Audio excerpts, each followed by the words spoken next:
Well, hello and welcome to I Love Gay today. And first, for the very first time, we are sponsored. We have a sponsor, gayrealestate.com. And today we are here with Mike Findlay-Agnew of Rising Fox in Scotland. How are you? I'm good, Matt. I'm really good. Counting down to my holidays. I'm off to sunny Spain on Monday. I'm leaving Scotland for warmer climates, and I'm going to Palma in Spain on Monday, so I cannot wait. How are Ah, you? yeah, I'm good. You're tricky to nail down because you're always all over the place. And we'll Yeah, have a I've, chance to chat about it a little bit about what you've been up to here. I've done a fair bit of travel. Absolutely, yes. Always on the move. But you're kind of the Renaissance man there in terms of and you wear multiple hats in the LGBT space. But you're a writer, you're an activist, and the activism side I know is very strong on, and especially a lot of the things you're posting online. But in addition, you're a transformational life and career coach, and so you've kind of got these multiple worlds. But I'm sure that you're able to kind of bring those together. Yeah, absolutely. So I do wear multiple hats. I'm a charity non-profit CEO by day, work in the homelessness sector, but I also do coaching, which is really what I've come on to speak about, plus writing as well, and some training. I've been doing a lot of training over the month of Pride for organizations that maybe don't know about LGBTQ plus awareness. Yeah, so that's where I'm coming from. Yeah. But you were just out here in New York as well. There was this entire conference that you were heavily involved with, the Gay Coaches Alliance conference. Yeah, absolutely. So, yeah, what a phenomenal experience. I hadn't actually been to the US in 20 years. And then in May time, I traveled over to upstate New York to a place called Easton Mountain, which is a beautiful retreat in the countryside, rolling hills with a temple. And there was 45 guys, 45 gay guys got together for 3 days. And we had a professional conference, which was looking at coaching and what coaching can provide the LGBTQ plus community. And it was a phenomenal event. I was quite nervous coming over because I didn't know too many people. And like I say, I hadn't been in the US for quite a while, but I absolutely loved the experience. It was great. Are you all fast friends now and staying in touch? We are, and actually last night we had a meetup. So the Gay Coach Alliance, we meet on a monthly basis and we Yeah. have calls, and it's all about exploring new models in coaching. And I'm going to return next year because I enjoyed it so much.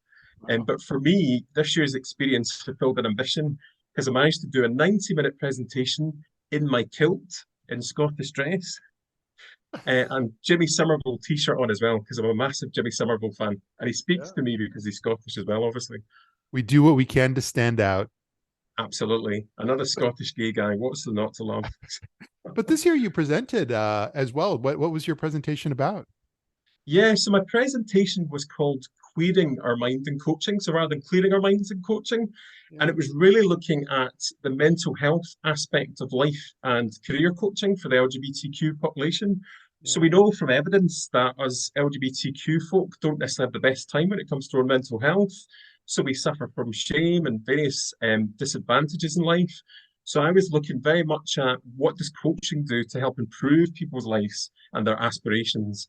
And what I did before the conference in preparation was a number of interviews with coaches throughout the world who are in this space, particularly for queer clients. Yeah. And where there was a lot of findings from that I talked through. So yeah, it was a really, really great experience. Nice. But that really ties into your overall coaching. I know that even online you've stated helping LGBTQ people to rise in their confidence, especially with the Yeah, business name Rising Fox. But Rising Fox. did Yeah. that all did you were you able to bring all that together? Yeah, absolutely. And just to give you a bit of an insight, the kind of work that I do with clients is around some people have issues with kind of self-acceptance and shame when it comes to their sexuality. So I'll work through that with them. Other clients come in very much going, I need a career progression, guidance and pathway. But often 2, 3 sessions into it, you're talking more about personal stuff. I had one client recently, a gay guy who was not very sure about his own identity within the LGBT community. He knew he was gay, but he couldn't relate to other gay guys. And we went on a journey together, working together, and now he's joined the gay running team. He's involved in pride events. He's really got a different perspective on his life, which is great Yeah. to see. Wow. But then shifting gears on the activism side, I think it's fascinating that you're the CEO of the International Network of Street Papers, and Yes. so I've even noticed that not only through that, but through other things, you really focus on not just poverty and homelessness, but also LGBT homelessness as well. Yeah, absolutely. And recently I wrote an article about LGBTQ plus homelessness. It's a huge issue for our community because a Yeah. lot of people are estranged from their families and friends. So therefore the likelihood of homelessness is greater. Yeah, and the Dayroll, the international network of street papers, we represent all newspapers, magazines sold by homeless people internationally. So during Pride Month, we have had a bit of an LGBTQ plus focus because of that very issue. So it's really about telling those powerful stories through journalism. Yeah.